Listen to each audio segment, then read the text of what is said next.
पिसा पिटा पॉइंट है, पहले भी पढ़ चुके हैं। जी हाँ दोस्तों, हमने कई बार इनफैक्ट हर फंक्शन में पढ़ा है optimum use of resources.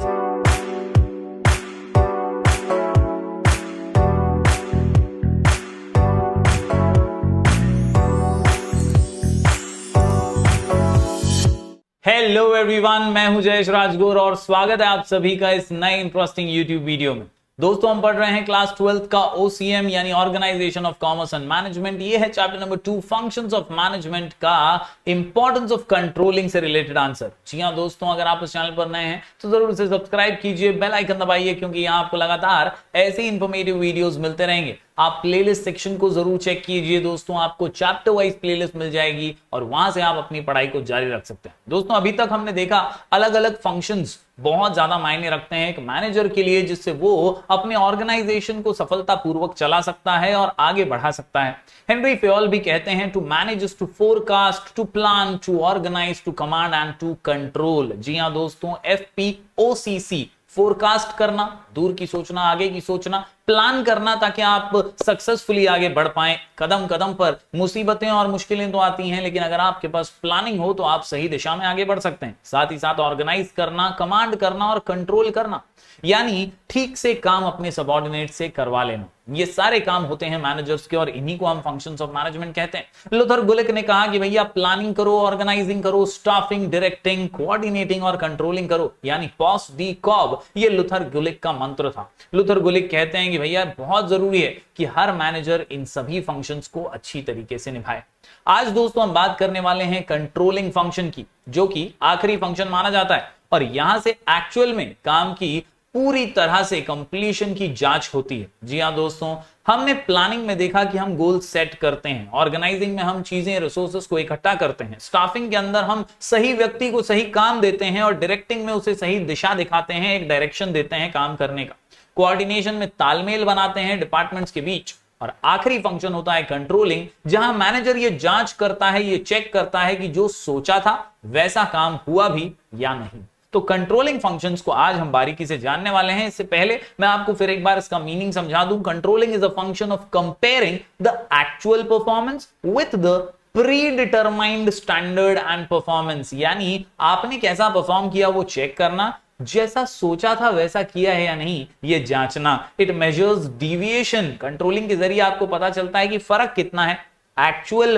Performance में और जो सोचा था उसमें। डिविएशन यानी फर्क कितना है, डिफरेंस कितना है, इफ एनी आइडेंटिफाई करना क्यों डिविएशन हुआ, एंड सजेस्ट करेक्टिव मेजर्स कि आप कैसे दूसरी बार ऐसी गलती ना करें या इतना कम परफॉर्म ना करें, अच्छा परफॉर्म करें, बेहतर परफॉर्म करें, और इसके लिए क्या आपको कदम उठाने चाहिए वो भी मैनेजर आपको समझाता है इसी प्रोसेस में। The process of controlling helps in formulation of future plans also. तो इस प्रकार कंट्रोलिंग का फंक्शन है बहुत ही महत्वपूर्ण। चलिए इसके डेफिनेशंस देख लेते हैं। कुल मिलाकर के 3 डेफिनेशंस हमारे टेक्स्ट बुक में दिए गए हैं। कून्स और ओडोनल कहते हैं managerial control implies the measurement of accomplishment against the standard and correction of deviation, यानी क्या स्टैंडर्ड हमने सेट किया था, क्या आपने परफॉर्म किया, क्या गड़बड़ हो गई और क्या करेक्शन करना चाहिए, to assure attainment of objectives according to plans. Plans के हिसाब से हमारे ऑब्जेक्टिव्स, हमारे मकसद पूरे होने चाहिए और इसके लिए कोशिश हम मैनेजर के नाते करते रहते हैं। डेल हेनिंग कहते हैं control is the process of bringing about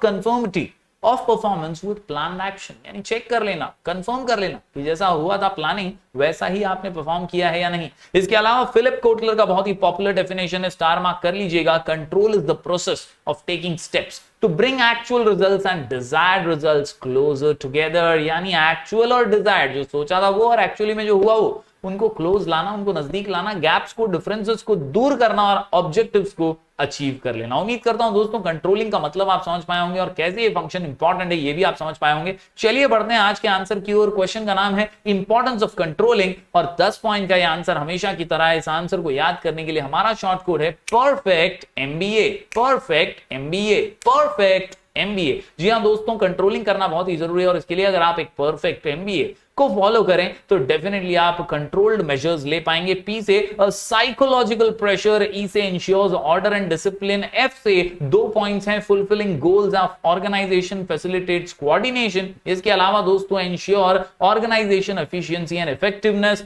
making efficient use of resources, motivates employee, builds good corporate image, B से, और आखिर में ए से accuracy of standards and acts as a guide. तो इस प्रकार ये 10 पॉइंट है, जरूर नोट डाउन कर लीजिए और शॉर्ट कोड के जरिए इसे आसानी से आप पढ़ पाएंगे और लिख करके अगर प्रैक्टिस करेंगे तो बोर्ड एग्जाम में अच्छे मार्क्स ला पाएंगे।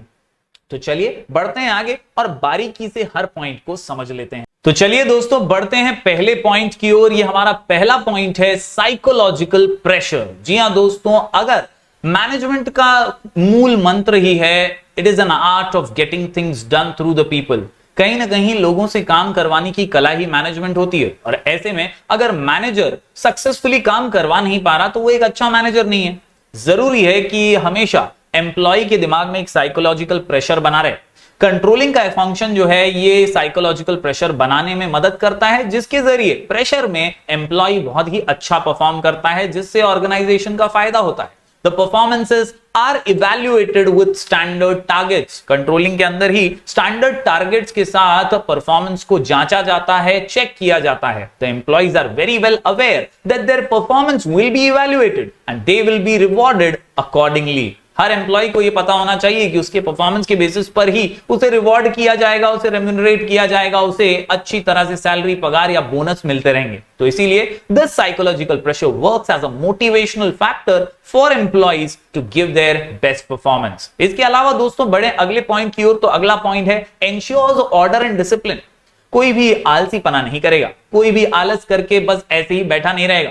हर एक को पता होगा कि मैनेजर आएगा, चेक करेगा भाई कि काम ठीक से हुआ या नहीं। और कंट्रोलिंग का यही फंक्शन एकदम खास बन जाता है, क्योंकि ये इंश्योर करता है वर्क एथिक्स को फॉलो करने में और ऑर्डर और डिसिप्लिन को बनाए रखने में। Controlling is the function of order and maintaining discipline. It works for reducing unprofessional behavior of the employees. Discipline is maintained by continuous checking of performances by the superiors and preventive actions are taken to minimize the gap between actual and standards. यानी हमेशा एक पैनी नजर रहती है कि भाई काम ठीक से कर भी रहा है एम्प्लॉय या नहीं, और इसी से वो डिविएशन पता लगा सकते हैं कि काम उन्होंने जो सोचा था उसके हिसाब से एम्प्लॉय कर रहा है या नहीं। तो हमेशा डिसिप्लिन ऑर्डर बना रहता है। बढ़ते हैं दोस्तों आगे। अगला पॉइंट है एफ से fulfilling goals of organisation. Controlling के जरिए हर एम्प्लॉय को ये हमेशा बात सताती रहती है कि यार मेरा परफॉर्मेंस जो है वो और बेहतर होना चाहिए, और इसके लिए वो जी जान से मेहनत करता है, लगन से मेहनत करता है। कई बार वो सफलता प्राप्त करता है, कई बार चूक जाता है। तो ऐसे में मैनेजर अगर उसे मोटिवेट करे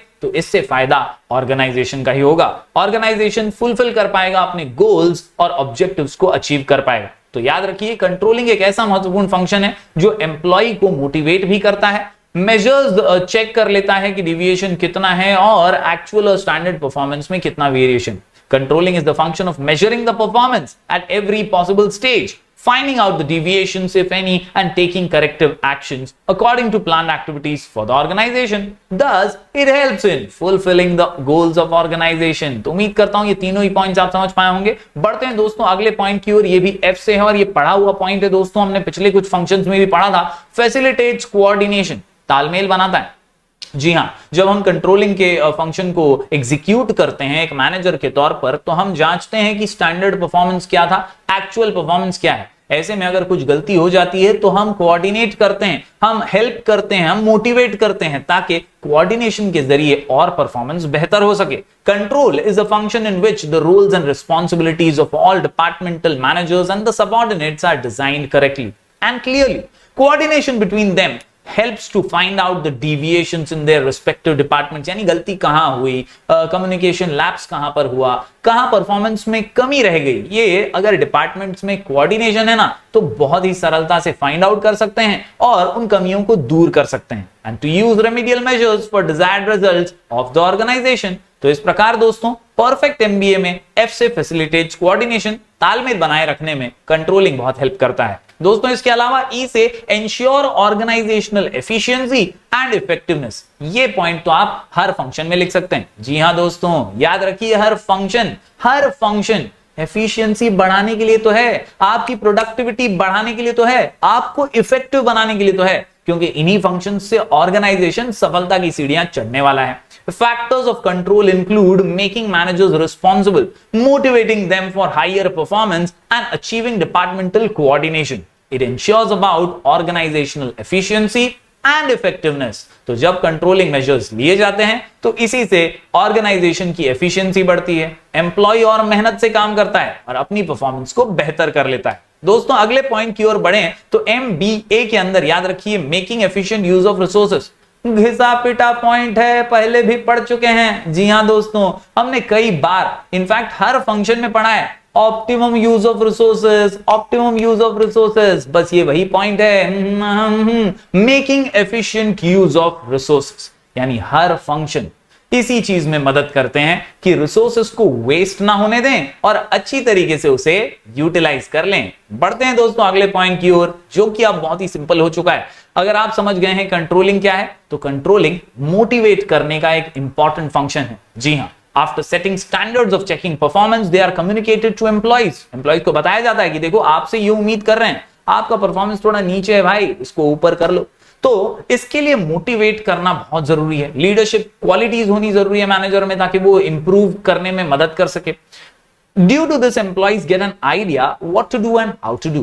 Performances are evaluated, and on that basis, employees are rewarded in the form of increment, bonus, promotion, etc., which helps in motivation of the employees. दोस्तों इसके अलावा B से जो अगला पॉइंट है ये कहता है builds good corporate image। और ये जाहिर सी बात है दोस्तों, अगर सब कुछ अच्छा हो रहा है तो आपकी कॉर्पोरेट इमेज इंप्रूव होती है, आपकी गुडविल अच्छी होती है, आपका जो बिजनेस है उसका नाम बड़ा होता है, मार्केट के अंदर एक पहचान बनती है। और कहीं ना कहीं ये तभी हो सकता है जब एक्सेप्टेड रिजल्ट, एक्सपेक्टेड रिजल्ट और डिजायर्ड रिजल्ट्स जो हैं, यानी डिजायर्ड रिजल्ट्स और जो आए हुए रिजल्ट्स हैं वो बहुत ज्यादा सिमिलर हों, कहीं पर भी डिविएशन ना हो। अगर जो सोचा था वैसा ही रिजल्ट आ रहा है तो आपकी इमेज डेफिनेटली अच्छी बनेगी। Controlling function helps to improve the overall performance of the organisation. Minimum deviation in predetermined standards and actual performance results into the progress of the business. बढ़ते हैं दोस्तों आखिरी कुछ पॉइंट्स की ओर। आखिरी दोनों पॉइंट्स ए से हैं, एक्यूरेसी ऑफ स्टैंडर्ड्स। याद रखिए दोस्तों, एक मैनेजर का काम है स्टैंडर्ड सेट करना, और वो जब स्टैंडर्ड सेट करता है ना तो वो चाहता है कि हर एम्प्लॉय उस स्टैंडर्ड को मीट करे, और इसीलिए स्टैंडर्ड्स का एक्यूरेट होना बहुत जरूरी है। An efficient control system helps management in judging the accuracy of standards, whether they are accurate or not. Management को भी पता चलता है ना कि यार कौन कितने पानी में, उन्हें भी पता चलता है कि भैया जो सोचा था वैसा काम हो भी सकता है या इम्पॉसिबल है, नहीं कर पा रहे हैं। करना है तो कैसे करना है, थोड़े स्टैंडर्ड्स को नीचे करना है या और ऊपर करना है। Controlling measures are flexible to some extent, so after reviewing them according to changing circumstances, they are revised from time to time, which is beneficial for checking performances accurately. बढ़ते हैं आखिरी पॉइंट की ओर, acts as a guide। जी हां दोस्तों, एक manager, एक guide, एक mentor, एक लीडर होता है और कंट्रोलिंग फंक्शन उसकी मदद करता है। Controlling function provides a set of standard performance. Yes, आपके सामने एक स्टैंडर्ड परफॉर्मेंस है तो आप आसानी से गाइड कर सकते हैं और अपने एम्प्लॉय को बता सकते हैं, देख भाई ऐसा तो सबने किया है, इतना काम तो सभी कर रहे हैं तो तू भी कर। Managers as well as subordinates work according to it, wherever necessary they can take the help of these standards and can achieve desired results. इसीलिए ये कंट्रोलिंग के जो मेजर्स हैं वो गाइड की तरह एक्ट करते हैं और मैनेजर अच्छे से मेंटोर कर सकता है अपने एम्प्लॉयज को। तो दोस्तों उम्मीद करता हूं ये सभी इंपॉर्टेंट जो पॉइंट्स थे ये आपने नोट डाउन कर लिए होंगे। क्वेश्चन का नाम है इंपॉर्टेंस ऑफ कंट्रोलिंग, आंसर का नाम perfect MBA. Perfect MBA. P से साइकोलॉजिकल प्रेशर, ई से ensures order and discipline, F से fulfilling goals of organisation, F से फैसिलिटेट्स कोऑर्डिनेशन। इसके अलावा ई से ensure organisation efficiency and effectiveness, M से making efficient use of resources, M से motivates employ, और आखिर में दोस्तों builds good corporate image, accuracy of standards and act as a guide. उम्मीद करता हूं ये वीडियो आपको पसंद आया होगा। जरूर इसे लाइक कीजिए और ज्यादा से ज्यादा स्टूडेंट्स तक पहुंचाइए। हम दोस्तों आपसे कनेक्टेड रहेंगे, हमारे टेलीग्राम चैनल पर भी जुड़ जाइएगा, वहां आपको नोट्स वगैरह हम देते रहते हैं। नाम है स्काई एजुकेशन ऑफिशियल। तो दोस्तों मिलेंगे फिर एक बार कुछ और नए वीडियोस के साथ, तब तक के लिए do like, share and subscribe.